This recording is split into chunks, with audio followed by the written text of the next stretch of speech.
Well, good evening, everyone. I am so excited to have Jess K. Hardyi joining us this evening. We are going to be talking about her extensive backlist, her incredible works, the mature heroes and heroines she so often features in her work, which, yes, big, huge yes, yay to that. We love it. We love it. Somebody older than 19, yes, please. So, yeah, we're just so thankful you could join us tonight. Well, I'm super happy to be here. Super excited. This was my goal. My author goal for 2025 is to do more like interviews and podcasts and stuff. So you're my Yes. first of the year, which Oh, I'm so thrilled to, honored. I'm so yeah, so it's honored. really, Oh, really excited to do this. we're gonna have so much fun tonight. I'm really looking Yay. forward to it. We've got a couple people already saying, "Hey, hey, Hey, Kristen. Hey, what's Abby up? Jean." Yeah. Thank you guys so much for joining us. I don't even know where I want to start. There's so many things that you've written, so many varied things. I'll just be honest and Sure. tell you I am obsessed with The Curse of Nona May Taylor. Oh, thank you. You probably That's your my works little are sneaker. I just I mean, you've written so many different things, which I love, different like facets of your writing personality that I bet you Yeah. have people. Do you frequently, I'm starting with a question I usually save to the end, but here we go. Do you have people that just love all of your work, or do you find that there are people that are preferring your like sci-fi type versus your fairy tale retellings versus your Yeah. Um, contemporaries? Like, tell us. Yeah, so I definitely have amazing readers who've read everything I've put out, and I'm super grateful because I do feel like, reader behavior is just varied across the board, and some readers really love like by far Come As You Are is my biggest seller, and a lot of those readers are not following me into like the other books. Um, Okay. they're following me into this series, the Bluebird Basin series, but they're not following into the sci-fi Oh, romance or Nona or anything like that. gotcha. Yeah, Gotcha. which is, I mean, we read what we like, right? I just tend to be a mood writer, and when the story comes, like that's generally I have to start working on it. Yes. And so Nona was just one of those like heart books, right? Like where you're just like, I have this story. And it came to me like a long time ago when it was actually when Taylor Swift went pop instead of country. And I was like, wouldn't it be funny if Taylor Swift actually got like cursed by a witch and then that witch took over her career and turned her into a pop star? Yeah. And that's kind Yeah. of where it came from. Uh, so that book, yeah, that was again back when I didn't have an agent. I tried to sell that one, tried to get an agent for that one. I ended up having it on a small press, um, and then got my rights back and um, kind of reworked it, republished it. Yeah. Um, Yeah. and my sister, my amazing sister, Kennedy of the Carson and Kennedy show in Boston, reads the audiobook and sings the songs, and she is phenomenal, phenomenal. Get out. Oh, it's so good. It's so good if you haven't listened to it. Yeah, it's wonderful. I think Um, I physically read it.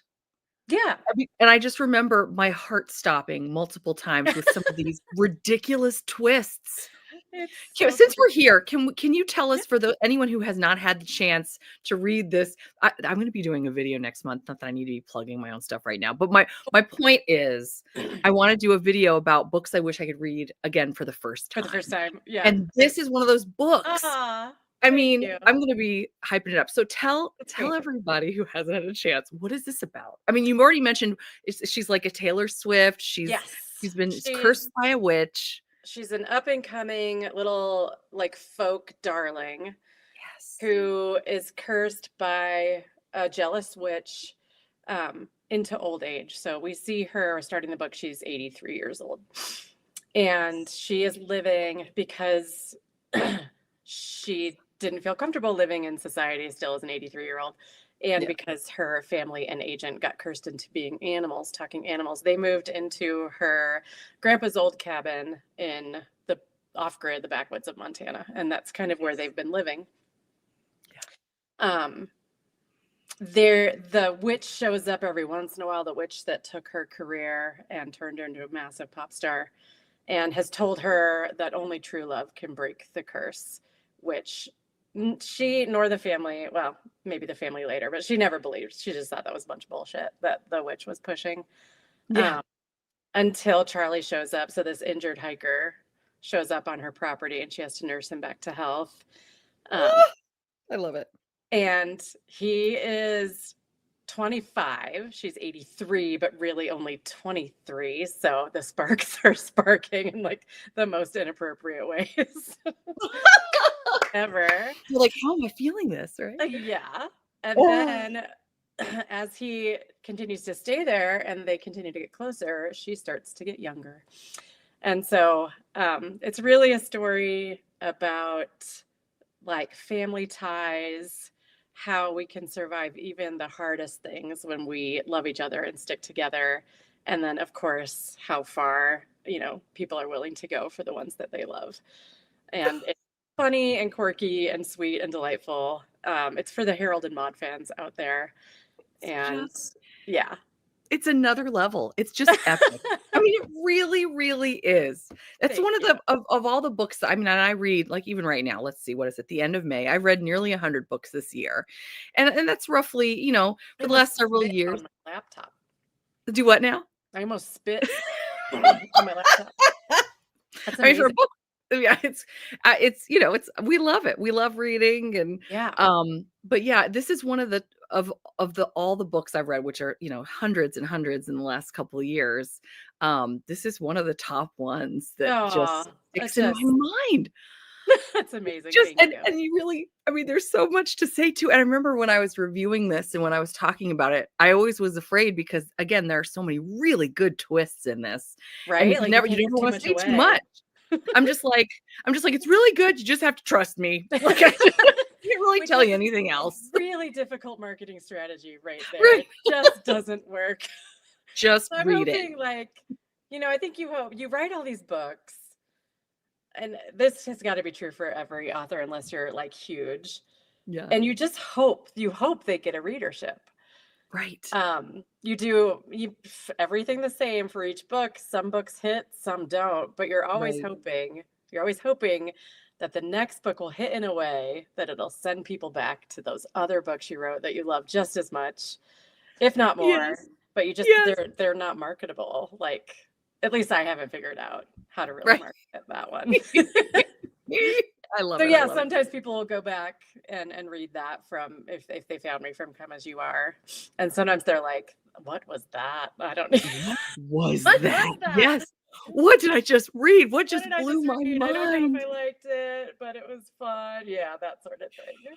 I Uh, remember gasping at one point, and I just needed to stop for a second. I was like, "Hold on," because I feel like everything I know is like gonna turn. Oh, so the good. moment when the neighbor comes to the door, that was the one of the big Mm, I have where to he reread this. I I can't have even to say reread it. this. You can't say it. But that was the big, like, I was laughing so hard when I wrote that scene. Oh my gosh. Oh my gosh. Okay. I knew I was gonna do I was like, "I'm not gonna start talking about this yet because I wanna talk about your brand new release." Of course, I couldn't help myself. Yes. I just love this book so much. Oh, great. Lisa, hey, Lisa, good evening to you. Oh, yes, She wanted please, to Lisa. share that Thank she you. oh, sorry. I'm just talking too much. She says, "I read the Bluebird Basin series and loved it. Definitely need to read your backlist." Let's talk a little bit about the Bluebird Basin series. I'm Sounds these good. just sound so incredible. I don't know. You probably wanna start, I would think, with Come With As You Are, perhaps? Yeah, sure. Yeah. Oh, look how pretty they are together. They are. Yeah, yeah. I So just this series started with Come As You Are, and it is the story of an ex-grunge rocker, recovering addict named Matthew Madigan, who has devoted his life now to running a sober living home in a small town in Montana. He moved from Seattle to this small town in Montana. And then we have Ashley Cook, who is a divorced ski hill owner. Her father passed away a few years ago, and she's trying to run this struggling mom and pop ski hill with her very difficult mother, who's a very polarizing figure. Um, Oh. to me, she's just like your typical boomer mom. But anyway, um, so her mom ends up to try to cut costs, meeting with Madigan behind Ashley's back to come up with this idea to hire the men from the sober living home to run the mountain that season instead of hiring college kids. Right. And Ashley she's your typical like good-hearted, kind Montana woman who has not seen a lot of diversity in her life and has not experienced different ways of living and is kind of sheltered and a bit closed off in the beginning towards the Mm. idea of having recovering addicts and ex-convicts running her ski hill. So she has a lot to learn. Madigan has a lot to learn. They teach each other a lot. Super steamy, super fun. Um, and So yeah, fun. this is the book that most people find me, I think, as an author. Neat, neat. And Lips Like Sugar, that's one that was on everyone's lips, not too long ago. Now this was published, was that last year? Was it 2024 that Lips Like Sugar came out? Because I know Wish You Were Here just came out. Yeah, it was I think early last year, but it could have been the year before. I'm really bad at remembering when books came out. Like I don't do book birthdays. I have no clue. As soon as I It's all publish one, like honestly, yeah. I publish one and I pretty much never look at it again. Because if I do, I just see like things that I'd want to do differently and things I want to change, and it really gets in my head. So it's like Okay. it's I'm like actually looking because 'cause I'm like, "Oh, I have it right here, hello." yeah, It came out in March of 24. yeah, So there you have it, yeah. good. Okay, and I just remember last spring then, it was last spring that Yeah. everybody was talking about this book. Oh, that's nice And to one of the hear. things that we love is the fact that these are mature heroes and Oh heroines. yeah, I forgot to say that. So like they're all in their late 40s, early 50s for the first Yes. two books. And then Mhm. Kevin Davis were like, "Yeah, you have to tell our story." And so suddenly I'm writing about 20-year-olds again. You just can't help it. They just keep jumping into these They books. do, and they were just supposed to be a novella. Those two were supposed to be like a little offshoot, book 2.5 on the way to book 3, and they were like, "Absolutely not. This will be the longest book you've ever written, actually. Thanks." Stop it. I love it Yes. when I love talking to authors when they act like their characters are making their own Oh, decisions. I have no And say. I have no say. And people have gotten like upset with me on social media for saying that. They're like, "You're the author. Of course you have say." And I'm like, "Maybe you do. I don't." They do what they want, and I just am the conduit to let them come out. And if I tried to wrangle these people, I'd get nothing done. Like we would just be arguing with each other all day. So I love that so much. I just think that's that is so hyperbole a little cool. bit, of course. Like I have some Of control. course. No, I get that. I get that, but I just love that. Just Yeah. yeah, I just yeah. Abby Jean says, "Are those winter, spring, and then summer themed?" Girl, It does yes. look like it could be kinda like that. Yes. So we have winter, spring, summer, and then the next book will be fall, but actually it'll be a full year. That one takes place over a full year. Um, yeah, Good and job, then Abby Jean. I think that's it. I think this will be a 4 book series. Nice. And then with possibly an offshoot series that will take place in Red Falls. Um, so a Oh. lot of these books, like they all have in common is that they're on the mountain at some point, right? They're in the sober living home and on the mountain at Mm. some point. They're on Bluebird Basin, and then the offshoot series might just be in the town, in the small town. Oh, very So cool. we'll We're see. there already. Emily says, "I just downloaded Come As You Are to my Oh, thank you. Kindle." I hope you love it. Thank you. Oh my gosh, I'm so excited. So another thing that I really find this refreshing, but it looks like from what I'm gleaning here, because I haven't had a chance to read all of these myself, Yeah. it appears that a common theme within these is sobriety, overcoming addiction. Is this something that you really felt compelled to write in a series? Are these gentlemen related? In fact, are is the drummer in this? I'm asking two questions now at once. Is the drummer in Lips Like Sugar? Was he in the same band as Yeah. our Okay, Yeah. thank you. Okay, sorry for asking a question within a question. No problem. I'll try to answer them both. Um, Yes. So, Come As You Are, the idea came to me after I listened to, read via audio, the book Sing Backwards and Weep by Mark Lanigan, and he was the lead singer of Screaming Trees. And it is the most like, I recommend it all the time for people who like rock memoirs, but it is brutal. It is like he is so brutally honest Wow. about his addiction, about all the stuff he went through, about how many people died. Like it's just I got done listening to it and like immediately listened to it. I was like obsessed. It's all I talked about for like 2 months. And then I was like, if anyone deserves a happily ever after, it's that guy. So that's how Mm. Madigan came to be. Everyone calls Mark Lanigan Lanigan, and I was like, well, I can't use Lanigan, but I love that idea of having this like last name that's what you're known by. So that's where Madigan came from, and that's kind of how Oh, his backstory started too.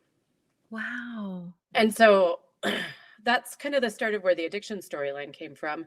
I am a physical therapist. I work in long-term care, and now I work at the psych hospital. So I wish I was a full-time writer, but I'm not. I'm a full-time physical therapist. And Mm. so I work quite a like I don't know if people know skilled nursing facilities tend to take a lot of people that are going through recovery, and certainly at the psych hospital we have a ton of people going through recovery. And then I Okay. used to do home health and do therapy. I was frequently called to sober living homes to do home health for usually the men that lived there too. Mm. And then also I mean, like most of us, addiction has touched my family as well. So it's always been Mhm. like a really interesting topic for me. And I think just being a Gen Xer, we lost so many of our heroes, Mm. especially a younger Gen Xer, to Yeah. drugs. And so it's always just kind of sat with me, like Yeah. the concept of it, how sad it can be, and the redemption that can come, and kind of that new life that can come when people do find sobriety. How Um, powerful. How powerful. yeah. That's so needed, and I feel like I just never see that. At least not in the I tend to read the lighter fare, so that may be Yeah. why. Because I'm sure it's in other books. I'm sure it's in, like, the heavier, contemporary romances, for example, but yeah, I love that you're doing this. I think that's so crucial. Yeah, and I would say, okay, so Wish You Were Here is kind of heavy. It gets a little heavy, but these are all lighthearted romances Mhm. too. Mhm. They are like everyone gets an amazing happily ever after. I try to keep it light because I mean that's what working with people with addiction and substance Yeah. abuse is like anyway. Like Yeah. there's a lot of humor, there's a lot of jokes, there's a lot of keeping things as light, getting real but keeping things light because it's so heavy anyway. Yeah. So I tried to do that and really, these are not how-to manuals. This is not like this is not how to Oh. start a sober living home. This is not how to help an addict, that is trying to recover. These are romance novels. So Right, right, uh, right. I want to just make sure that people know that these themes are in there. Yes. They are We love the romance representation. magic, right? Romance magic. Like There so you go. yeah. We love that. Lisa says, "I love Madigan's relationship with all No. the men and the support they give each other." He is Oh, daddy. Oh, oh, you saw Screaming Trees was such a great band. just the Isn't that cool? underrated gems of grunge. Yeah, Yeah. absolutely. I was like obsessed with Mark Lanigan. I thought he was just so cute. So, and his voice, I like love he's it. such a dude, right? Like, well, was he's no longer with us, but um, yeah. Yeah. Anyway, Yeah. Yeah. Well, and I was yeah, gonna ask you the rock music that's sort of the theme, if you will, woven throughout. Are these titles based on rock songs? Because I feel yeah, like yeah. they So, "Come as okay. You Are" is Nirvana. Yes. "Lips Like And I Sugar" was is assuming Echo that's and who the one of the people. Bunnymen. Okay, I'm sorry. Oh, yes, okay. And Yeah. then "Wish You Were Here" is Incubus, but also Pink Floyd. So it was kind of a twofer with that I one. love that. That was I a harder love one that. to title. Like in my little chat group, I went back and forth with several different options. Um, but as I was writing it, this theme of them wishing, because they spend a good portion of the book apart. Because, well, I can just talk about this book right now so we can go into the plot. Please. Yes, okay, yeah, let's talk about it. Oh, I'm excited. Okay. So, okay, so we'll go "Come as You Are." Well, let's briefly go back to "Lips Like Sugar." "Lips Like Sugar," spoiler alert, Cole, who's the drummer, Cole Sanderson, who's my favorite character I've ever written, ever. Oh, I love that. He is a chaotic bisexual drummer from Seattle, brand new grandpa, like totally yes and guy. He is my yes and guy. He is up for anything, anytime. Let's do it. He is just like pure joy in a bottle, and I love him. He's coming to town to be the best man at Madigan and Ashley's wedding. Madigan asked him to pick up some baked goods from the local bakery called Glazed and Confused. And he goes in there, and Mira, our heroine, Cole is 54, Mira is 50. So both over 50 in this one. And Mira she runs this bakery with her mother, lives upstairs in a pretty small apartment with her mother and her son. She has a 15-year-old son, and her mother has mild cognitive impairment. So they are kind of figuring out, she is like stuck hard in the sandwich generation. She's taking care of both her mother and her son. And definitely doesn't have time for like love, relationships. She's got a business to run. She's very busy. So it's kind of like just like a lot of 50-year-old single women that I know right now they're just like, nope, nothing happens until my kids are out of the house. You know, they have to be done. I cannot manage all of this right now. Right. Yeah. Which, you know, I totally understand. But unfortunately for Mira, life doesn't care what she thought she would be doing. So she is in the middle of a massive crisis because her ex-boyfriend, who she thought was the one and would be with forever, shows up for the wedding with his new wife. So they come into the bakery. They're having a chitty chat, and then he asks her, "Are you going to the wedding?" She was going to the wedding. She actually was making the cake for the wedding. Oh boy. But she's like, shit, because I don't want to tell this guy I'm going stag to this wedding when he's here with his like perfect, gorgeous wife, and like I have flour all over my face and my life is a disaster. And so she says, yeah, I'm totally gonna go with my new boyfriend. And she's just like, when I get there, I'll tell him he was sick. Like, no big deal, no harm, no foul. Oh, there you go. Yeah. Yeah. And so they get to talking, and her ex-boyfriend is like, well, great, I can't wait to meet your new guy. At that same moment, Cole walks into the bakery, and she goes insane and goes, oh, well, here he is now. And she's looking at him like with please play along eyes. He is a whore of a drummer who's like, I know this game. I've played this game multiple times. I'm down. Let's do this. So she looks at him and she goes, hey, babe. And he looks at her and goes, hey, sugar. And then he comes up to her and she like grabs him, pulls him in and says, can I kiss you? And he says, yes, hell yes. And so they make out right in front of her ex-boyfriend and his new wife. And sparks fly. The problem is they have an amazing, like they're fake dates. It's a fake date book to this wedding. And they have an amazing time, like massive chemistry. But he has to go back to Seattle. He lives in Seattle. How are they going to make it work? How indeed. Oh, I love it. I love it so at the end, again, spoiler alert, go like this if you don't want to know. Oh, no, but at the end of Lips Like Sugar, Kev, who's one of the guys at the sober living home, who has this relationship I've hinted at in the previous two books, but I don't think I even knew what the relationship was until book 3. With Ashley's daughter, Davis. Ashley's 20-something daughter, Davis, who comes home in book 1. Yeah. At the end of book 2 and the end of Lips Like Sugar, Kev takes off and relapses. And so this is where we start book 3. Kev is in rehab, wondering what the hell happened. Davis is at home and devastated because she was just madly in love with this man. And he was madly in love with her, but he had a lot of things to work through that he hadn't really been working through. Yeah. So the first half of this book, and I did not want to shy away from this topic. I did not want to shy away from how hard it is to regain trust and to convince yourself to trust somebody again too. And I really wanted to, I feel like for some reason right now, truly owning up to your actions and apologizing has fallen out of favor. Like, as a Mm. society, we're not doing this right now. We are not saying, yeah, I messed up. I messed up bad. I get it. I'm going to Mm. figure out why. I'm going to do the work Yeah. to atone for this, to make my Yeah. amends.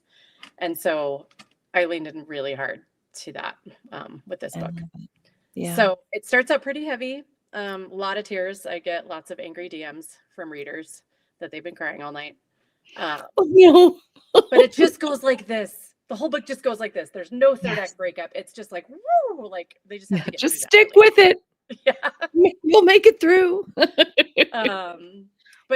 Wow. this book is just like, it lives in my heart. These two, I put them through so much. I feel really Mm. good about it.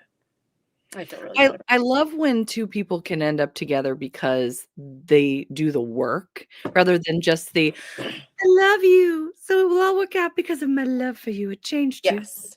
And You know? I mean, this is the theme of this. There's a lot of themes in this book, but one of them is love isn't all of it, right? Like Yeah. there's so much more that we have to give to each Mhm. other to have like that full relationship. Mm. Um, and they're young, so they have to learn this for the first time.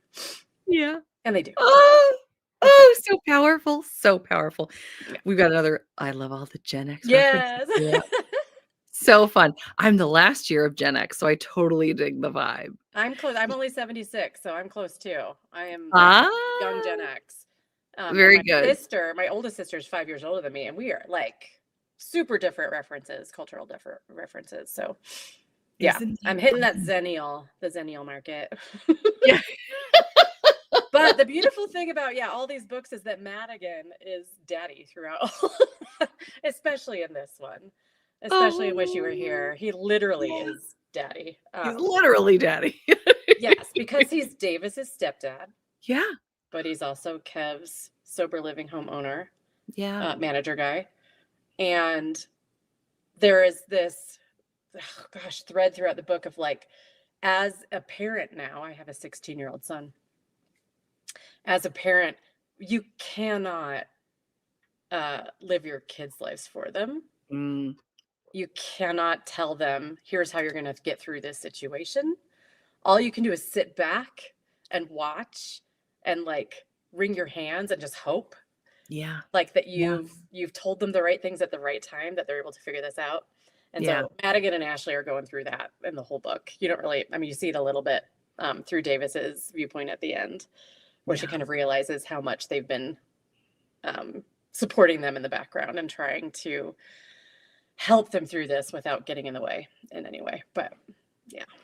And did you find it to be especially satisfying seeing your beloved Madigan as, like, a father figure in a new role now? I mean, I guess he was sort of in the beginning anyway because he ran the sober living home. Yeah, But especially for a dude who never thought he'd have children, never thought he'd have a relationship, never thought he was worth any of those things. Mhm, To mhm. suddenly be a dad, more or Yeah. less, and then realize that he's been a dad for a really long time, or at least some sort of father figure Yeah, to all yeah. of these men, um, because he is just like he's on a one man crusade against toxic masculinity. Love Just that. so happy to like be able to do that for him and like give him that voice How through the book. refreshing. Again, I so know. And again, it's not me. This is Madigan. He's just like, we need to get out there and let men cry and hug it out. It's important. I love it. Oh my gosh. Oh my gosh. So, when you're talking to your readers, you've mentioned that they message you frequently. What Yes. is something that you find most frequently that resonates with them? What do they frequently come to you with? Is it a specific book, or does it vary based on the book, or what do you hear a lot? Yeah, it definitely varies based on the book. That's a really good way to put it. So with Come As You Are, are um most people are just like hot for Madigan. Like straight up. I just get a lot of thirsty like comments.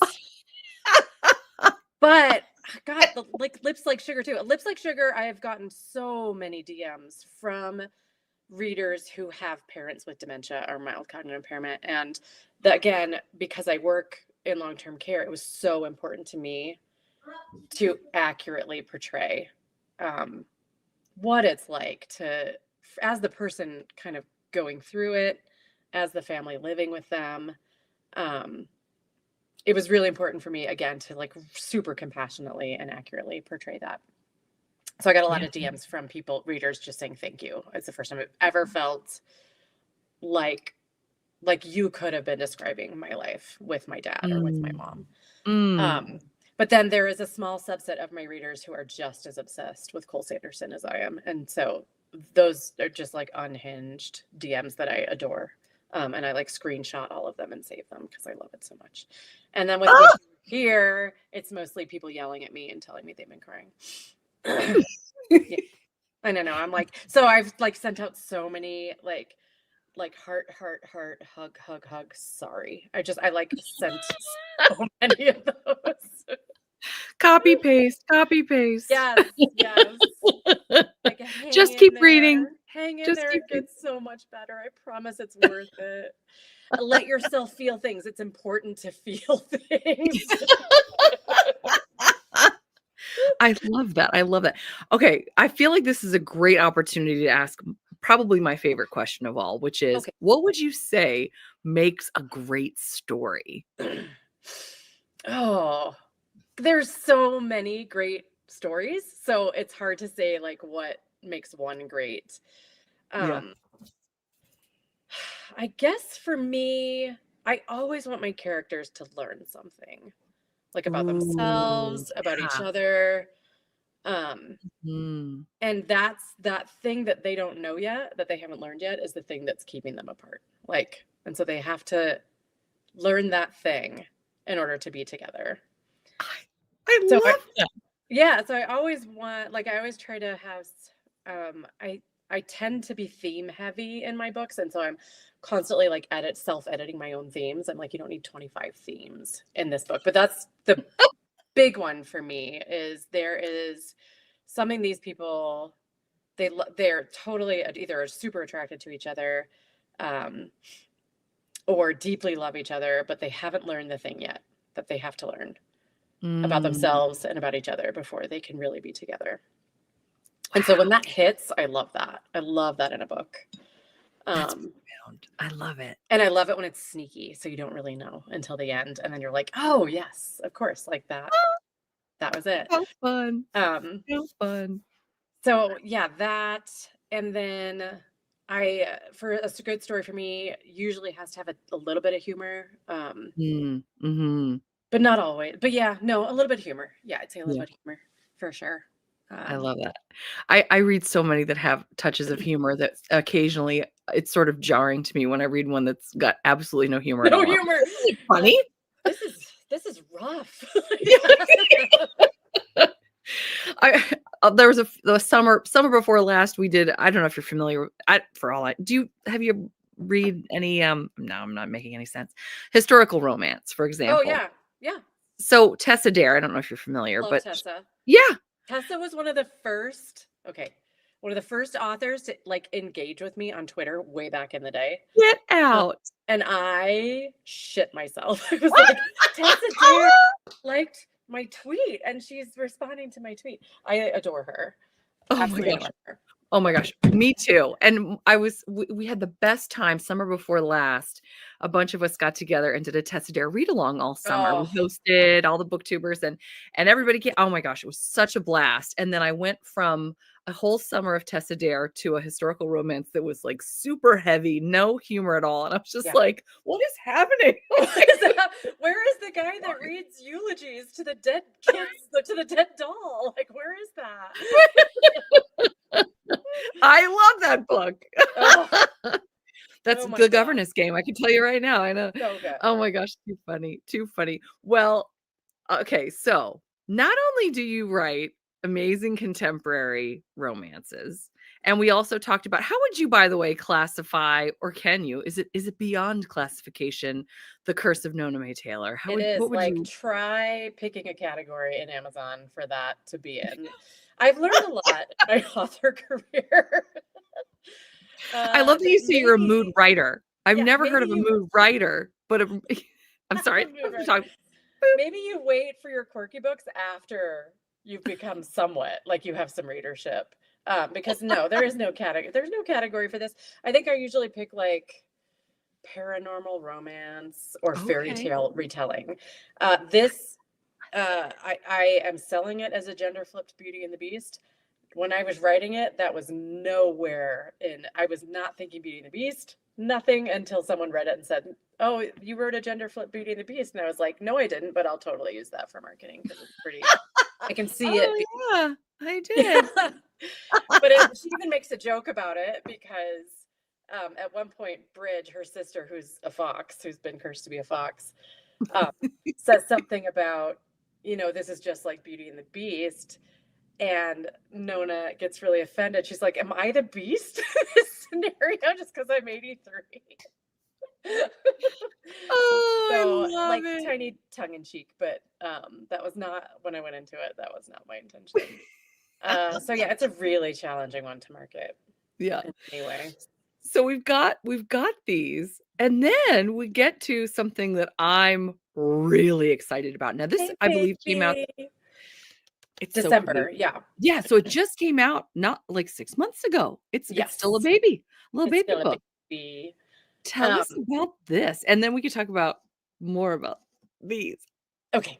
So, this I am a massive sci-fi fan. Huge. If I'm writing, when I'm drafting, I tend to not read too much romance. It's just too hard to like you get stuck in your comparative brain. Uh, Mm. like don't read Kate Claiborne when you're trying to write a romance book. Like don't do these things to yourself where you're just like I'm never going to be that good. So when I'm writing romance, I tend to read a lot of sci-fi, and I am a massive Pierce Brown fan. He writes a Ooh. series called Red Rising, if anyone else has read that. He's brilliant. I am obsessed with him. Like so, but in one of his books, he has this character, Victra, who's my favorite of all the characters he ever wrote. Something absolutely awful. He puts that woman ugh, through Mhm. something like I literally could not process what he did to her. Oh, no. Yes, I could not process it, so I had to write a book about it. So this is where that book came from. I was like, I'm gonna fanfic the shit out of this and process my feelings. There you go. Well, I And think we're all better for it. so I had this idea. So the worlds have nothing to do with one another. But I had this idea of like love boat in space, like future worlds where we've mastered space travel. Like of course there's going to be like pleasure cruises, Yeah. like dating cruises that go through space. And I had this character who's based on this character from the Pierce Brown book, and I was like, she's the hospitality specialist. Like this is what she does. Like she is just like all business. um just this super spicy woman uh who is helping other people find love on this ship. But she has this terrible trauma from her past. And so is very much a broken, like hashtag broken woman. And so cannot find love for herself at all, but super happy to find love for the people that come on this ship. Um, Mm. and but she is super horny. So she's like having one nighters all the time. Just nothing serious. Like she cannot handle anything serious because literally nobody knows this trauma of her life. When it happened, she left her job, started a new job, um, kind of shut down completely, and has been living as this kind of shell of a person. Um, Mm. which happens, right? Like this is how some people process trauma. Yeah. No Oh, yeah. judgment at all from Right. Jess K. Hardyi. Right. I am fine with it.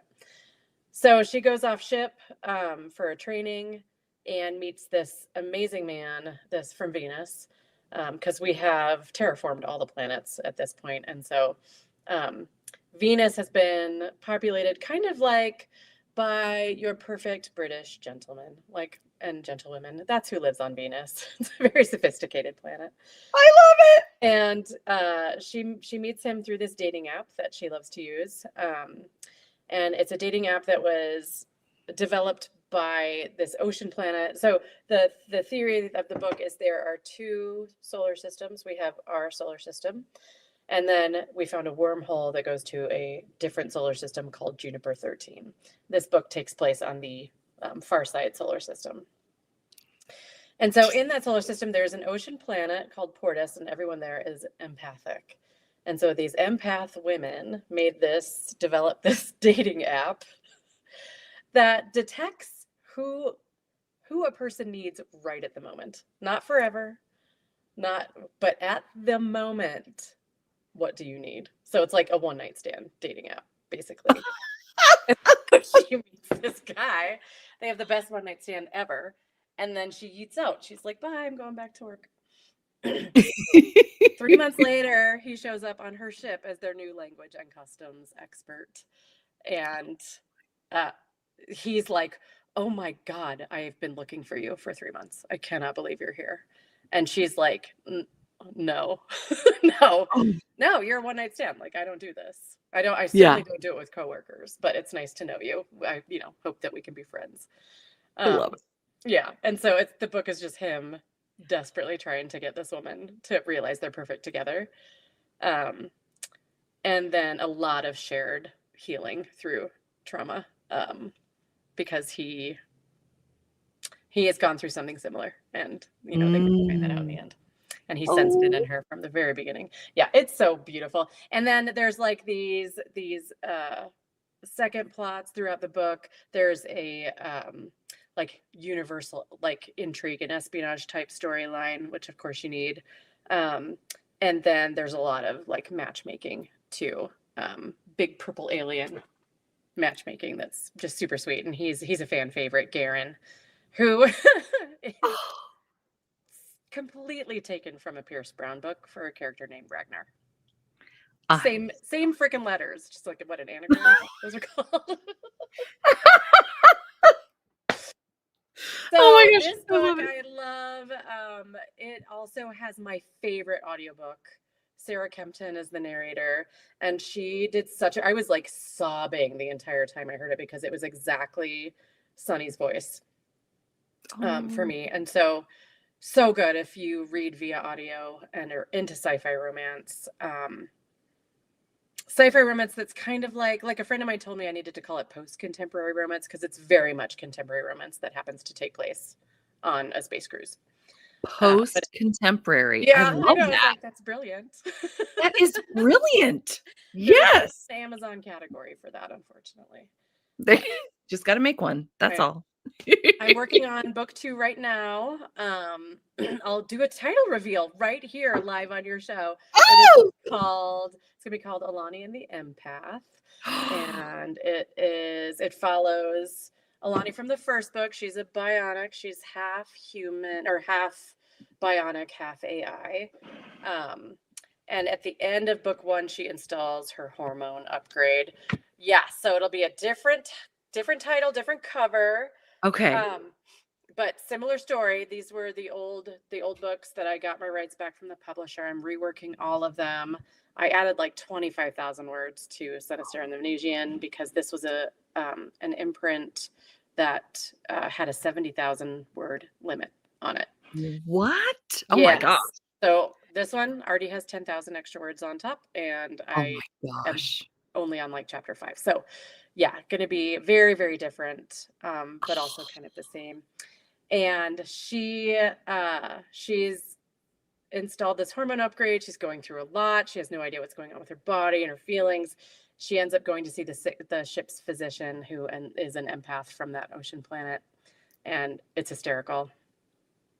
It's great. So much fun to work on it. Yeah, I love it so much.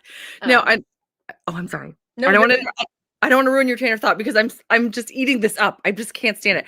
I love this comment too. A space cruise? I love it. Going on my TBR immediately. Right? I grew up watching Star Trek: The Next Generation, and that for me, just because that's my background, I keep envisioning something similar to that. Does it have those types of vibes, or am I like way off base? No, totally. It is Star Trek meets Love Boat. That was when I was trying to get this one agent interest in this one, that was my tagline. Like Star Trek meets Love Boat. Absolutely, 100%. My mom was a massive Trekkie, so I grew up with that too. Yeah. So Yep, yep, yep. fun.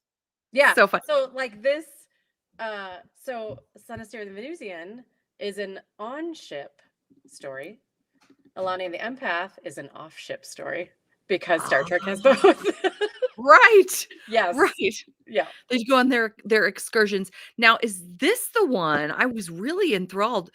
Now, Amazon also links this series to, I think they liken it a bit to Ruby Dixon for those people that Sure. enjoy. This one in particular, yeah. Yeah. Because I think And it's just because he's blue. He's just blue. well, and But do they, like, and is this one they end up like on a blizzard world or? they do. So, yeah. So the kind of early plot of this book is Alani's going through all of her personal stuff and getting help from the ship's physician, but at the same time, bionics are disappearing from ships, and in this world, bionics are they are when they get purchased by a company, so they're produced, by one company, they're purchased by another. They are not indentured servants of that company, but their contracts are not very kind, right? They're not very like bionic Mm. friendly. And so Mm. they have to work a certain amount of years before they've earned out their existence and can become like, yeah. So we're starting off with not very good rights for our bionic coworkers. Mm. And throughout the story, like in the beginning, peppered in are like news articles and stuff about bionics leaving their posts, or more troublingly, venting themselves into space. And bionics don't do that either. So you kind of see this in the background. It's kind of like, oh gosh, what's that zombie movie that's like hysterical? How could Shaun of the Dead? Have you ever seen Shaun of the Oh, Dead? So you know yes, Shaun I of the love that Dead. movie. Shaun of the Dead in the beginning, they're just going to the bar. They're going to the like store. They're literally Yeah. slipping in blood, but they don't even notice it. In the background, there's TV like going, we don't know what's happening, but people are dying. And they're just like, let's go to the bar. That's similar Yeah. to this. So this stuff Yes. is all happening in the background. Nobody's really paying any attention to it. Until poor Alani starts hearing voices, and she's very compelled by these voices, and she is like terrified that her operating system is like malfunctioning and she'll need a new reboot. She's hiding it from everybody. And then she becomes one of the bionics that leaves her posts. We don't know why. We don't know what happened. All we know is that Dr. Simpson, the physician on the ship, sees it, and he's like, well, I can't let her go by herself. And so he joins her, and they end up on this kind of icy, not Hoth planet. Again, I wrote this. I wrote this. This is going to sound like such bullshit. Oh, I have to hear. I wrote this before I ever knew who Ruby Dixon was or read a single one of those books. Yeah, so it's going to seem like I totally ripped that off. I swear to it. I swear on all that's holy. I love those books. I've read them now. They're amazing. Yeah. These are very, very different. Very different Yes. story, but similar in that regard, Yes. that he's blue and they're on an icy planet. So that's where the similarities end. That's okay. Yeah, like for sure. I read the first one. I was like, oh no. And then I was like, why isn't my book bigger? It's really similar. But yeah. So that's Oh it. my That's what I'm gosh. working on right now, is pure joy. I'm having the time of my life.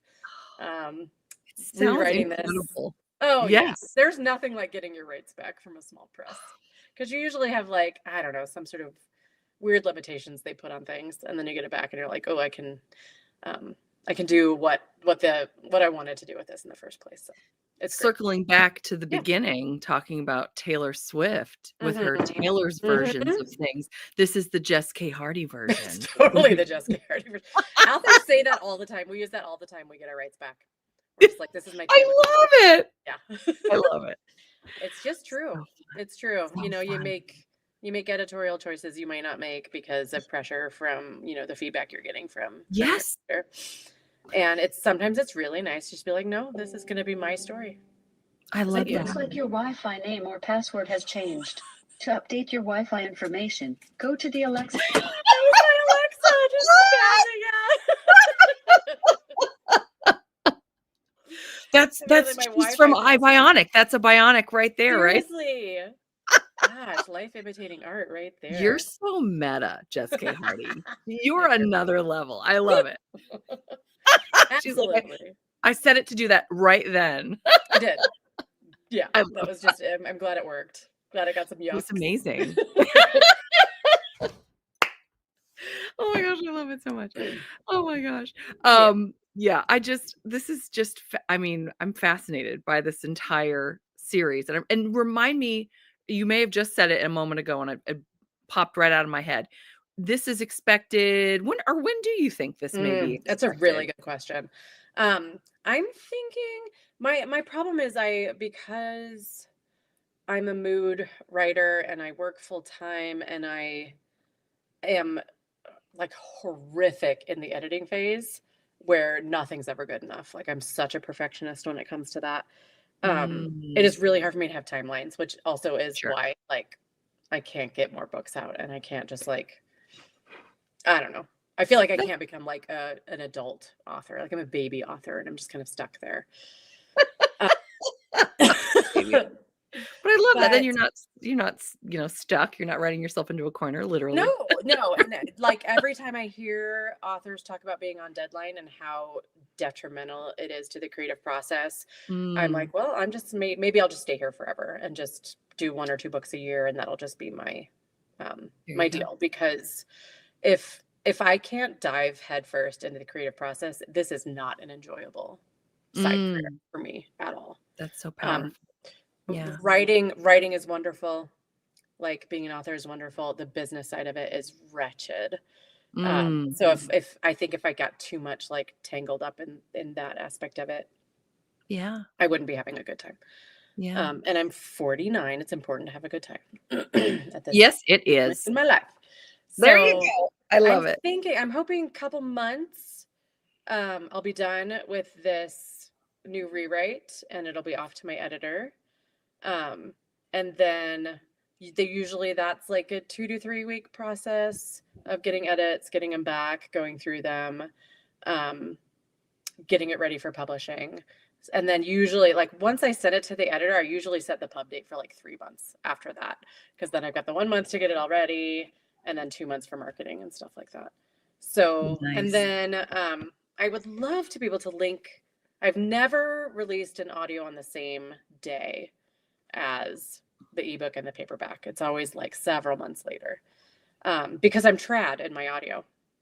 So my Mm, audiobooks are through my agent, through Dreamscape, which is now also Tantor. I think they acquired Dreamscape. So wow. those are trad. So I don't have any real say in when those come out. But I'd love to be able to like link it up for at least like one book. So I don't Yeah. know if it'll be this one or not. Speaking of which, the Wish You Were Here audiobook comes out, shoot, August something. Oh, I know, I'm so excited. I haven't heard boy. that. They haven't wrapped on it yet. Okay. But the narrators, the samples they sent me, they are so perfect. And so I'm really, really, really excited about that one coming out sometime in August. I can't remember. Oh I'm my terrible. I'm terrible. I'm the worst author ever. god. I But love it's it going to be though. I love it. amazing. And I'm so excited. Usually, it's really hard for me to listen to my own audios because, again, once I publish a book, it's out there, it's gone. I never look at it again. Right. Right. Um, but I'm going to try really hard to really listen to this one and just like let myself enjoy it. So I'm really excited Yeah. to come through. I love it. Now you mentioned, and of course now my brain, um, what your sister did the narration for which one again? I'm Nona, sorry. Nona, and it's Nona. amazing. And again, this was before I had an agent, before I like had anyone to help me with audio rights. And this was during COVID. My sister, they shifted all the radio work to at home. So she had a studio in her house because she's Kennedy from the Carson and Kennedy show in Boston. And so they have a very popular morning radio show. And so she already had all this stuff in her house. Plus she's an actress, she's a singer, she's like amazing. And I remember, I think I texted her one day. I was like, would you ever want to do audiobooks? And she was like, literally, it's my dream. It's like a dream of mine. And I was like, well, let's do it. My sister is not comfortable talking about sex. This was so funny. So they would do bloopers. They have like blooper reels of her reading this on their show and just like not being able to say the word nipple and like not handling it. So funny. Like her, like at some moment being like, Jess, our mother is gonna hear this. And the scenes in Nona are so mild. Anyway, Yes, yeah, very. they're so like men. But it was such a wonderful time for both of us. I think it helped us get through the pandemic a little bit with a little bit of joy. So yeah, she would like do chapters and then send them to me, and I'd listen and just like cry and laugh, and it was so great. It was so great. So I was gonna say, I was like, you had to have at least listened to your sister doing something. oh, I had to, right? Because I was the editor and the producer, so I had to on that one. And it was lovely because just knowing how like how much she had to struggle getting through those scenes. Oh man, it was so funny. Oh So my funny. gosh. She's amazing. She's the best. And I love it. I don't know. I again work in long-term care. I worked through a first COVID outbreak where we lost 11 of our 50 patients in a week. Like COVID was absolutely brutal Oh, for oh my me goodness. and for her, and for all of us, right? Like it was Yeah, just yeah. a horrible time. So it was really, really lovely that this happened because I don't think it would have been able to happen without COVID, without her having that at her home and being able to do this on the side. And Yeah. so I do try to, I mean, anything that's awful like that, if we can find a couple good things that came out of it, it's always Truly. nice. Yeah. Yeah, yeah. Are there any plans in the future for her to do another, not appearance, but another I mean, another book? yeah, if the beauty of getting these trad deals is I get advances. So I know I'm like too fancy for my sister now to do a book that just sounds absolutely ridiculous. But no, I would love to. She is the busiest human being on the planet in real world, like non-COVID times. Um, Right, right, right. but Yeah. in the future, absolutely. Like she's amazing. I would love to work with her again on anything like this. Um, it's just we've tried on another book and it just didn't work out. She's just so busy. Sure, sure. Yeah. Yeah, I can't even imagine. Yeah. I think it was just like this perfect moment in time where it worked out Yeah, for both of us. yeah. Um, I love and I will always be grateful for that little blip that we had. And then who knows in the future? Who knows? Eventually So we'll retire from our jobs and who knows what we'll be able to do after that. there you go. Yeah. How about what about opening a ski chalet? Seriously. Well, my dream is a tea shop. I just want a tea shop. Ooh. I just want to look like a place where women can come and like have nice tea and little baked goods. And that's all I want out of life. Yeah. Yeah. And I want to have goats and make goat milk soap and candles that I'll sell there. Like Oh, that's it. brilliant. Just brilliant. I love that. My husband and I, we love to go into like a beautiful rural community. We keep going back again and again. We just love it. And on this main street is this teeny little used bookstore. And there's hardly any hours at all. This man is retired. He just does Yeah. it for fun. He does Yeah. it whenever he feels like doing it. Apparently, he now sits out like an owl, like on the sidewalk, so people know if it's open or not. He just puts That's very Butte. I live in Butte, Montana, and that's very Butte. Oh, is it? Oh yeah, we have tons of places that are like, I don't know if they'll be open. Let's go see. But I was like, that is exactly what I want. I was like, can it's you great. move out here and I can just work with him, like, or maybe for free, just at the used bookstore? Yep. Because like I half know, the women I yes. read, they are at a used bookstore in a small town anyway. Yep. It's It's the dream. We the all dream. spend so much money to go to school and get these fancy degrees, and literally, I just want to raise goats. Yes. That's it. The irony. The irony. There you go. Oh my gosh, I love it. I cannot believe we've been talking for an hour. Oh my gosh. How has it gone by It's been so 5 minutes. fast? That's time is a lie. Time is a lot. There you go. I It's a love it. big It's liar. on a pillow, t-shirt, something. Yes.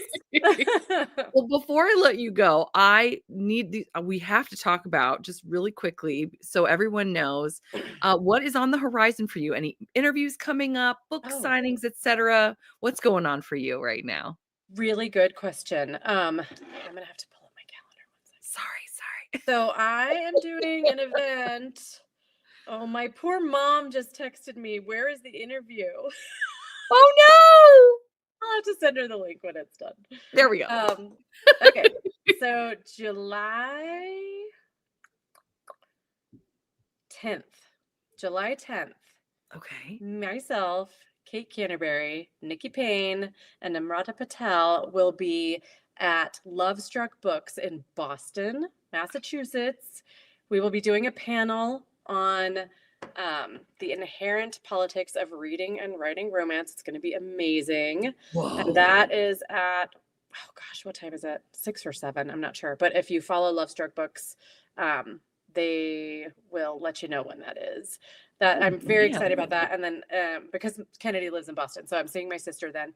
And then after that, she and I are taking a train to New York to see Orville Peck and Cabaret, and I cannot wait. I'm dying.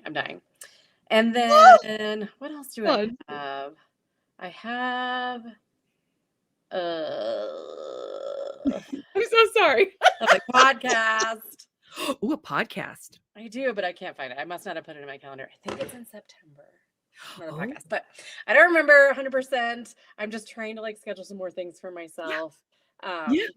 Well, and that brings me to my other question. Where can we look for you so we can see these things that are coming up for you? yeah, so I'm on TikTok.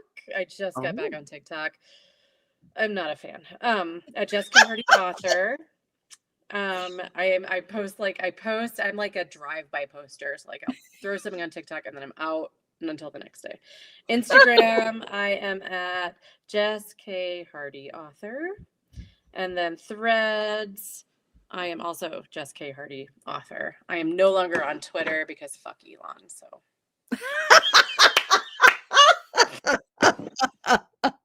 I love it. I love it. Yeah. I love it. And we have And then I have a website, jesskhardy.com. Yeah. And you can reach me at jesskhardy.com via email. And I do have a newsletter too. That you can sign up. Yes, and I don't spam. I really only do newsletters when I have a book sale or a free book or a release coming out or some sort of really important news. So I try not to be spammy with my newsletter at all. That's so great. Yeah, well, so we'll be able to see, and I have many of these linked in my description box as well, so they can come find you, and we'll keep up to date on all the things as you're adding more. I can't believe July is right around the corner. I know. When you mentioned July, I'm like, but that's so far. Super wild. And then keep your eye out for Bluebird Basin Book 4, Scott and Jen's story, Marriage in Trouble. It is going to be the spiciest book I've ever read because Scott is out of control. Already in my head, he's out of control. Out of control, Montana cowboy. Oh boy. Yeesh. Oh my gosh. Yeah. So. Oh my gosh, I'm so excited. Yeah. Oh, yay. Oh, wonderful. Well, thank you so much for spending the time with us. Me. It's been a blast. This was so great. Fun. Yeah, truly. Yeah. Oh, I love it so much. I would love to come back anytime. Oh, we would love that. Thank you. We would love that. Yeah, especially as your new books are coming out, we could talk about them or something. We'll have to do that. That'd be so fun. Absolutely. Awesome. All right. Well, good luck with this summer. I hope everything goes really well. And thank you again. We're gonna say good night. All right. Bye, everybody. Take care, everyone. Bye. Bye.